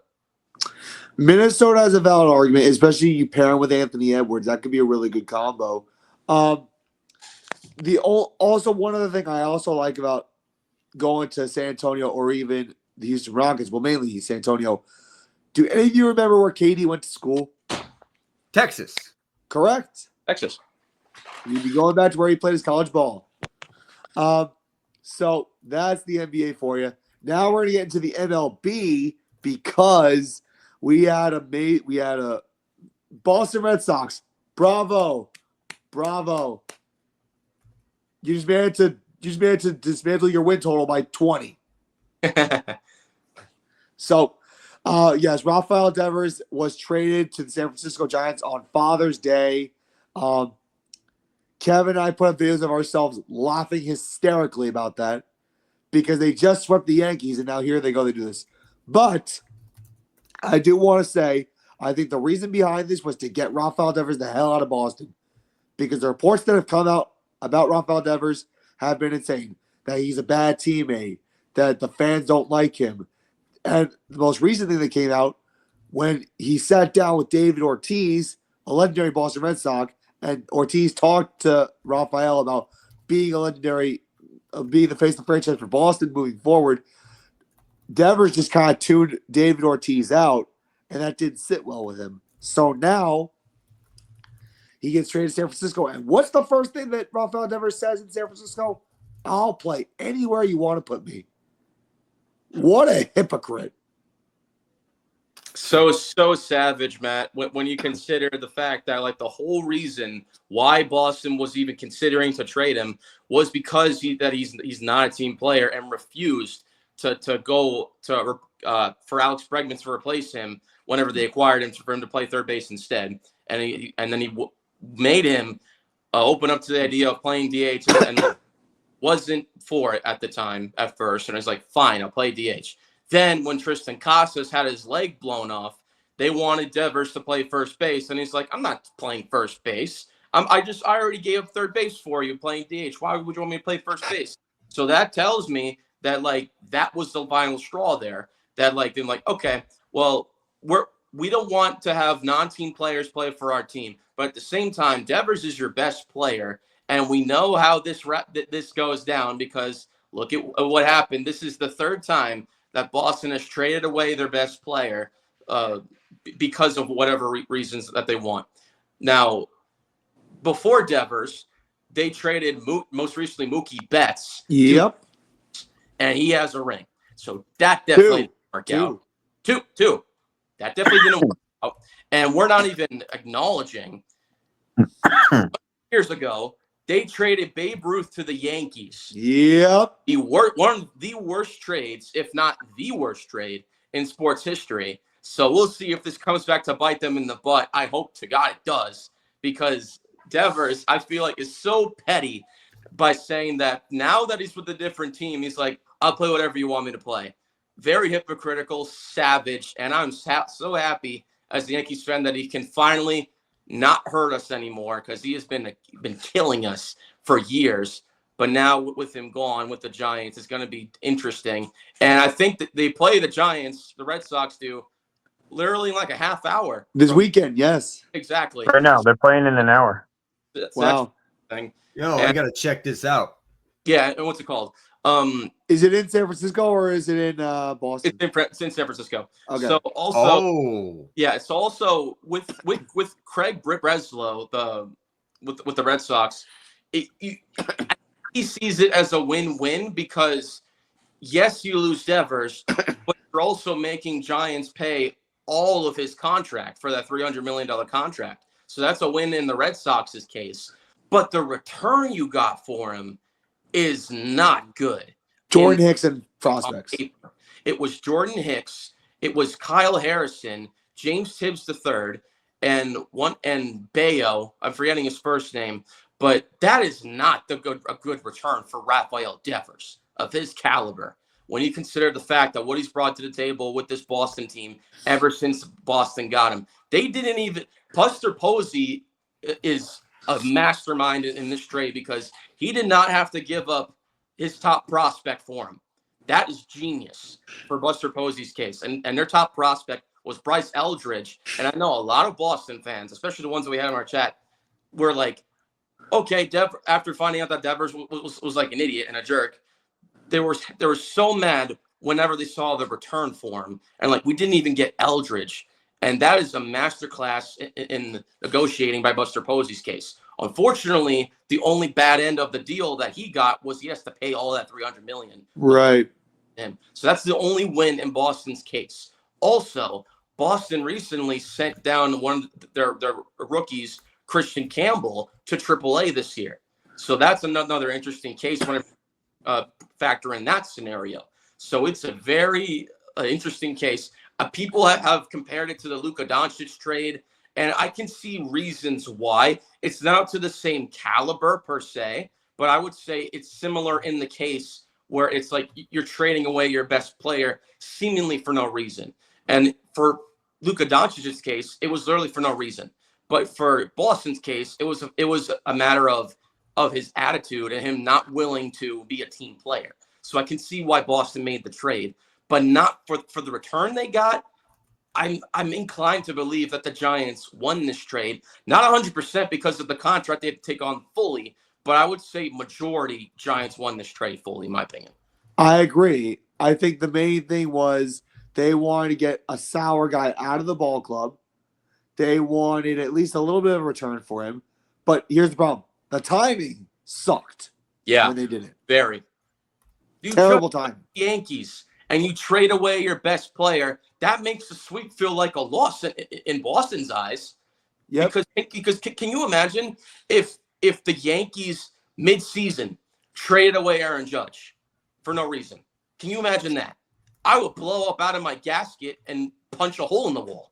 Oh, I would go crazy if that happened. Are feeling that, but now that they find out he's a jerk, we don't care anymore. We don't need him. Well, you're gonna feel it like over the course of the season how much of a good team you really are without Devers. So we're gonna see, and it starts tonight against San Francisco, where he's gonna be facing his former team. I can only imagine how the series is gonna go over the weekend. Now, one last thing I want to get into for baseball, and this actually has to do with John's route of the realm. If you had told me Cal Raleigh was going to lead the league in home runs and set a major league record, I would say you're absolutely high off your ass. Because Cal Raleigh hit 2 home runs today against the Chicago Cubs, and Sammy Sosa's return to Chicago. But Cal Raleigh leads the league with 29 homers. He hit more home runs in the first half of a season than any catcher in Major League Baseball history, breaking Johnny Bench's record set back in 1970. I got to go to John for this because this is a Seattle Mariner. He's been playing phenomenal baseball, and I can only imagine what your take is on this. Well, I posted it in chat. Cal Raleigh, we call him the Big Dumper, and the post I shared was 3 different size dump trucks, and they get bigger and bigger every year. And this is the biggest dump truck. This is like one of those dump trucks you see in China. When they were building that massive dam on the Yangtze River. The tires are 2 of mats stacked on top of each other. These things. This dump truck is huge this year. Cal Raleigh is hitting out of this world. I don't know if he's using a torpedo bat or, if he and Judge like spent batting practice together over the break last year or what. But he's just playing out of his mind, and this is something that the Seahawks haven't really seen since King Griffey Jr. So the fan base is going crazy. Tickets are in high demand because of this, and expectations are higher than they've ever been because we expect the Mariners to win every time Cal Raleigh gets up to the bat. And think of it this way. When you look at the team and you got Julio Rodriguez and Randy Arozarena, and you got Cal Raleigh being their best offensive player, catchers aren't usually the best hitters. They're usually not. So for this guy to lead the league in homers and at the rate he's going is just impressive to me. He's actually on a better pace right now than Aaron Judge was in 2022. He's on pace for 63. Yep. Wow. Yep. Insane. But go ahead, Kev. I was going to say it's even crazier when you consider the fact that Cal Raleigh is a switch hitter as well, and the rate that he's doing this is very impressive. I give full credit to him because keep in mind Cal Raleigh is also the guy that got the Mariners to their first postseason berth in how long? Only a few years ago. 21 years, yeah. Exactly. So John, I don't know what Cal Raleigh's contract situation looks like, but I anticipate that they're probably going to give him that massive extension after this season, after the rate that he's producing right now. So they just extended him this year.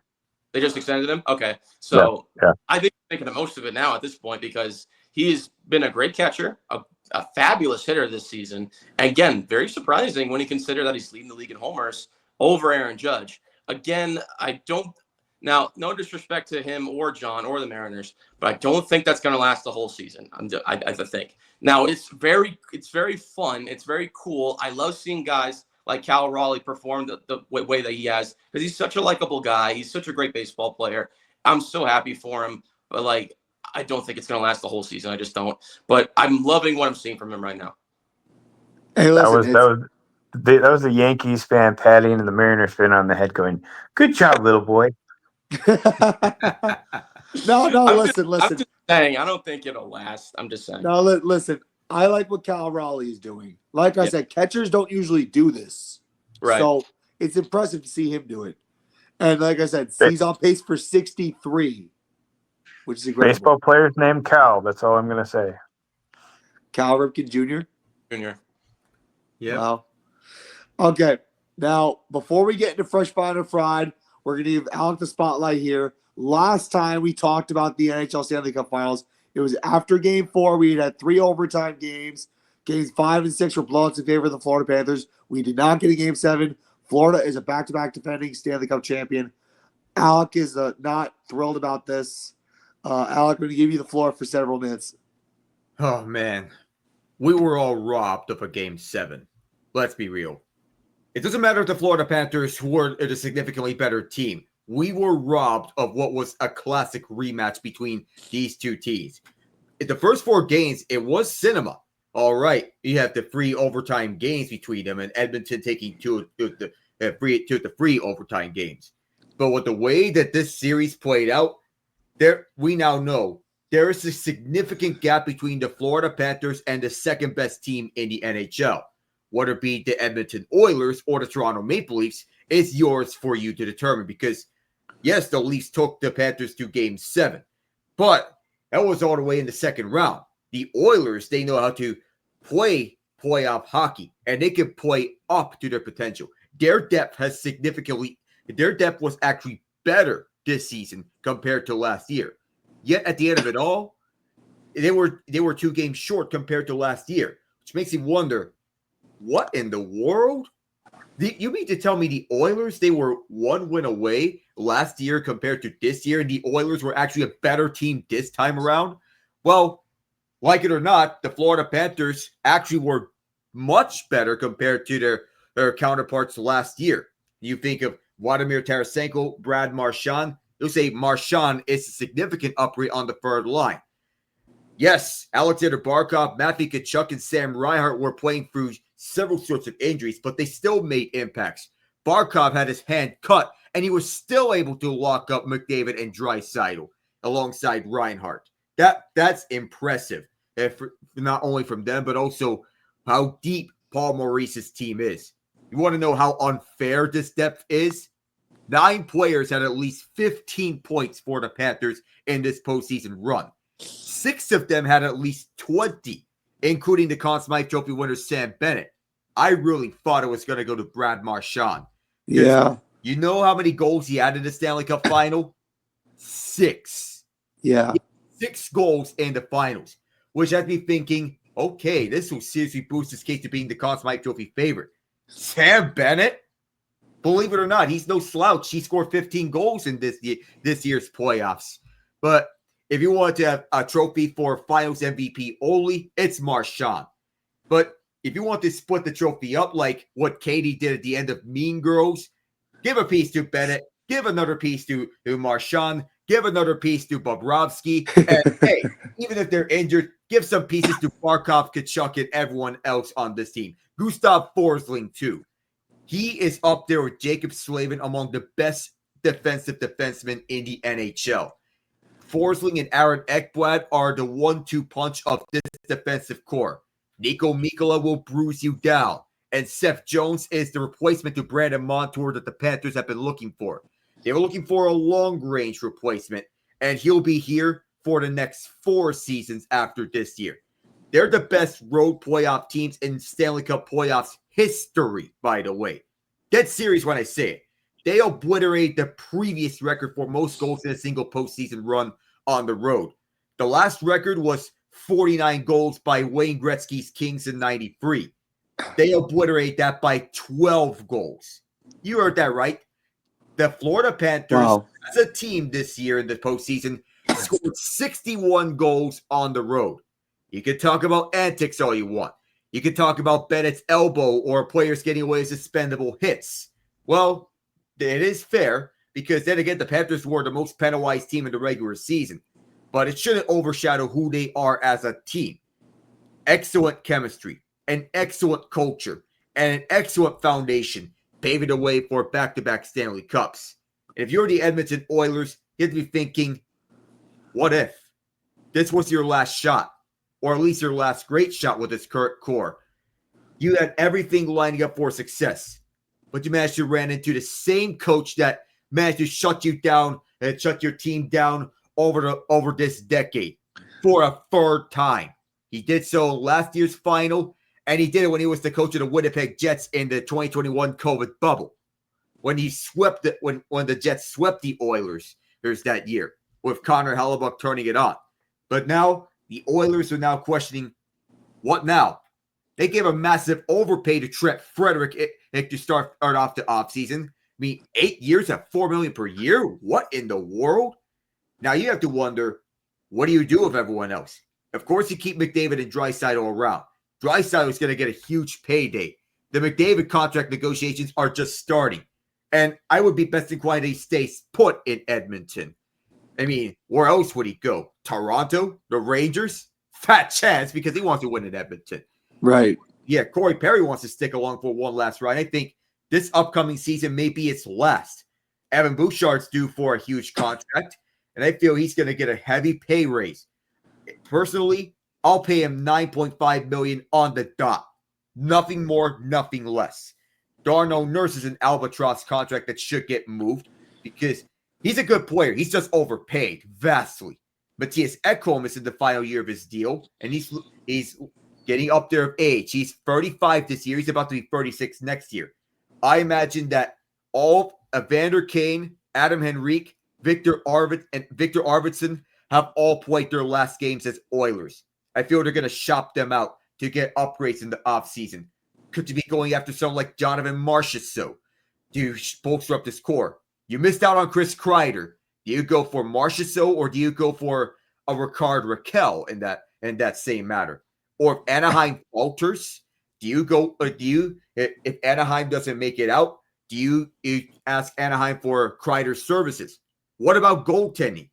The problem with Skinner or Calvin Pickard, they were never the problem. The problem was those are your best options in net. They're good, but they're not good enough to get you over the top. So could you swing out for John Gibson or Thatcher Demko? Hey, Kevin Lankinen got a big payday in the offseason, so perhaps there is some fallout over the Demko front. Plus, injuries are making this a big risk to get for Demko. Same thing with Gibson, but this is high risk, high reward if you're going for either one of these guys. If you include Skinner in the package, perhaps you're banking on the idea that these two can help you take you over the top in the next offseason. But this is likely going to be the biggest offseason in Oilers history.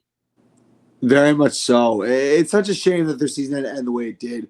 I agree with Alec. We should have had a seventh game in the Stanley Cup final. But Florida dominated games 5 and 6. It's as simple as that. And Edmonton couldn't stop it. Their goaltending wasn't good enough. Draisaitl and McDavid put the team on their backs, and it just wasn't enough. Edmonton now faced with a bunch of decisions. We'll have to see what happens from there. All right, so we have 13 minutes left. It's time for Fresh Finder Fried. Kevin's on the hot seat this week. So for those of you who don't know what Fresh Finder Fried is, you get 2.5 minutes to explain a take. It can be sports related. It doesn't have to be sports related. And then at the end of your take, all three of us guys will give you a rating on fresh, meaning good, fine, meaning okay, or fried, meaning bad. So Kevin, 2.5 minutes. Are you ready? Mm-hmm. Go. Okay, so I was debating on like what I was gonna do, but I thought I had to do this because it's been so recent. The recent umpiring in baseball. Robo-umps cannot come soon enough because I have seen so many bad calls and bad strike counts or ball counts in just the past week where I've already convinced. The Yankees game a couple of days ago, the umpire was so horrible. Joe Adell fully swung for strike, which should have been strike 3. He was walking back towards his own dugout because he gave himself up. And then they appealed to first to see if he swung, and the umpire was like this. No, he didn't swing. What are you seeing? What are you seeing? Because it's a full swing over the – he's walking back to the dugout, giving himself up in that case, which should be an automatic out if that's what the rule is. But it's not even that just that one case. It's a recurrence, and this has been happening for quite some time now. There are reports for umpiring to where some are like heavily pitcher friendly, some are heavily hitter friendly. I think all umpires should be right down the middle in neutral. If you're going to have, at least for behind home plate, for home plate umpire, if you're going to have umpires continuing to be a big part of the game. But if you want that human element, as everyone wants to call it. But then the other day in the Dodgers game, Yoshinobu Yamamoto was one play from having an immaculate inning, which is not a common thing in baseball. It's a pretty rare thing to have because it's an extremely rare thing to get. This pitch was basically right down the middle, and the home plate umpire called it a ball. And you can tell by just the call from Joe Davis making the call, completely robbed of an immaculate inning for Yoshinobu Yamamoto, who's one of the best pitchers in baseball. It wasn't even borderline. It wasn't even like, oh, it was like on the edge, or if it was like maybe like just the bottom of the zone, or maybe just the top of the zone. No, this was like maybe a little bit up down the middle. That's how clear as day it was. So I think that was the last straw for me that we need to have robot umps in this league come sooner enough. The ABS challenge system needs to come fast. It needs to come soon because it'll be better for the sport. Thank you. All right. Alec, what are you thinking? Fresh, fine, or fried? I am conflicted on this because, yes, there is the human element, but also when we look at robot umpires, I am a bit conflicted on this matter. Can you get back to me on this one? Okay. John, what do you think? Fresh, fine, or fried? I think it's fine. I mean, I can't say fresh because this has been an issue since Angel.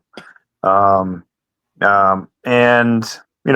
being that you are familiar with WTA and the lasers in tennis, I Yes. definitely think Okay. those should be brought into Major League Baseball, especially with the technology that's there to tell whether a bat has gone over the plate enough.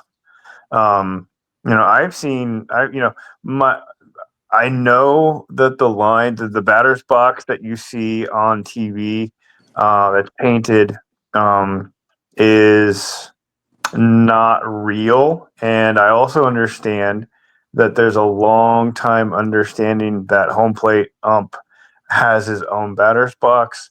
But when you see a pitch that goes right into the middle of the batter's box, no matter who's painting the lines, that should be a strike. But the argument for what you're talking about isn't new. It's been around, and I definitely think now that they've got the pitch clock, that's the next thing that the Major League Baseball needs to correct. All right. I'm going to give Alec a little more time. I'm going to say this is fresh because I've heard this conversation a lot. I was the one who predicted robot umpires should come in. I remember saying it in 2019. Robot umpires are coming to Major League Baseball. I said it. I was right on the money about it, and it needs to happen. Because you want to know why? Players are getting pissed off about bad calls. Games are getting decided because of bad calls. You don't want that. Fans get pissed off. The challenge system needs to come soon because the last thing we want is a Jazz Chisholm Jr. instance where you're getting pissed off yelling at umpires over a bad call that you know you were right about. And the Joe Adell thing, I saw that. It was bogus. Absolutely bogus. And there's no reason why we should have that in baseball. We need the challenge system as soon as enough. And a lot of these umpires, even Angel Hernandez, terrible umpires, they need help. Alec, back to you. All right, so after much consideration, I'll say it's a fine take. Not fresh, not fried. It's just fine for that matter. Because when you combine the human element plus with the robot umpires, yes, they're going to be umpires that have their own batter's box. They may have different visions of such. When you have a pitch that's right down the middle, you got to call that a strike. But yes, the challenges, they need to come soon here because of all that's working all the way. There are some umpires that are still making terrible decisions. Not just Angel Hernandez. He's not the only one. This is not the last issue we're going to see. And if these are not resolved anytime soon, you're gonna get more applications for challenges here. Well, I'm 50-50 on the robot umpire thing, but the challenges, yes. Okay, that's good. All right, we've reached the point where we reach what's new, and for some reason my voice is still able to hold on. Unbelievable. God gave me voice strength. All right, time for what's new. Alec, I'm going to start with you. What's new? All right, so upcoming is Game 7 of the NBA Finals, and I have news to announce that this will be the last game that I'll be covering on the play-by-play assignments, as I'll be writing on some articles for Shea Sports Network on grading every team's 2025 NHL season. And this is based on preseason expectations versus the actual results, and I'll be going in the order of each team that placed in the standings for all the non-playoff clinching teams, and the order of each team that's been eliminated all the way up to the Stanley Cup champions for every team that made the playoffs. Also, I want to work on some also personal projects, one of which I'm going to say, being the trials and tribulations of the 2025 Columbus Blue Jackets. They want to cover that team. It's a truly magical team because when you look at the story, It's a journey of it's a journey of perseverance and a group of players that came together. When you look at it this way, tragedy can either make a team or break a team. And it's safe to say it's made a team. So I want to dive into this and work on a documentary around it. So stay tuned, everyone, for the latest. All right. Awesome. Kevin, what's new? Yeah, like I said, the last episode, we're kind of in the off season right now for Legacy. August is when football starts to pick back up, and like I said, I'll be doing all the Dickinson games with my two guys, Don Jones and my buddy Brooks, filling in for them doing all the pregame shows, halftime shows, and the postgame shows, and of course, like some of the football games that I will call there, which most of the time it's going to be on video, depending on if we're still going to use our video production company with us. And also on my Instagram, like I mentioned before, last episode, Kevin ZPXP is where I post all my broadcast stuff. And when football season comes around, maybe like late July to early August is when I'll get those like football clips in for whenever I called games from a few years ago. I'm still like looking in some of the old archives. I want to try to like piece together the best ones for everyone to see. That way, so everyone can like tune into the broadcast whenever they get a chance to. So Kevin ZPXP, all lowercase, on Instagram, and as always, HellisonSports.com for Legacy Sports Network. Football just around the corner. I've checked out your Instagram. You have some really good calls on there, some quality calls. Thank you. John, what's new? There's actually a lot going on. We are 1 month, count it, 1 month away from training camp for the NFL. Yes. Rookies have to report July 19th. So that is going to be spooling up. So I'm going to be hanging out with you guys for the next month and talking about tennis and probably golf, and hopefully some Little League championship. Oh, I can't wait for Little League baseball. That'll be really fun. The antenna for our radio station, I saw it today, Wednesday. So that is being assembled as we speak. Some really exciting news. I got the approval for us to rebroadcast this show on our radio station. So that will be huge.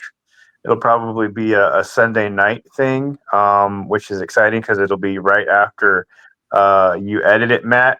Did you freeze? No, no, that looked like a frozen face. So that's super. I was super stoked. We had a staff meeting, and like at the end, I was like, hey, we went through what everybody's working on, and I said, I'm in charge of music, so. Mm-hmm. I've been going through, and we got 7,000 songs from local artists that were donated to us. So I'm in the process of like listening to all of those to make sure they're okay for radio, for FCC regulations. Yeah. So I gave a report on that, and then I'm like, by the way, I have a podcast, guys, and it'd be kind of fun to rebroadcast that. And they're like, oh yeah, sure. What's the website link? So, wow. So that's exciting. I think that'd be really cool. So that means that this show needs to kind of, at least have a segment on stuff that's more local. In Seattle, yes. Yeah. So we can talk about that and what we want to do there. Yeah. But I thought I'd share that live and on air with you guys for your raw reactions, and it was worth it. Damn right. Okay, we're gonna have a big meeting after this last minute. Okay, so I have Talking Baseball with Sal Angeletti this Sunday. So that'll be live at Rider University Radio. And then you can follow me on Instagram at Serious Sports. Follow us, by the way, on Instagram at 4SQ Sports. Follow us on our WordPress site. Follow us on our Twitter. Follow us on any other platform that we have. Subscribe to our YouTube channel as well. That's another big thing. But from Kevin, Alec, and John, I'm Matt Sirianni. God bless you all. I just had the best news from John just now. That literally just made my entire day. I'm a warrior. I can officially guarantee I'm a warrior because I went through 2 hours with a bad voice. But God bless you all. Have an amazing day. And there'll be so much more Foursquare Sports to come. Keep an eye out for every single update you possibly can. This has been Foursquare Sports, where it's sports at its core. Take care, everybody.